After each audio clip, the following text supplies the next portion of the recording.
Hello guys! For this video, ayan, niluto na natin yung ating sitaw. Ayan nga at inadobo na natin siya. Kaya lang hindi ko alam kung adobong sitaw ba to o adobong manok na may halong sitaw. O diba? Kayo na bahala humusga. So ayan na nga, ayan na po yung ating gulay. Inadobo na natin siya. Syempre may halong manok. Yun nga, 'di ba? Sobrang dami ng halo natin. At syempre timplahan natin 'yan para sumarap. At syempre nilagyan din natin 'yan ng bell pepper at saka siling pula. Ayan na nga, medyo umanghang-anghang na siya.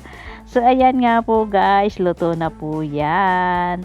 At saka please pakiwatch na lang po ng buo ang ating video and don't skip po ng ads. Ayan, maraming salamat po. God bless everyone. Happy watching and happy eating.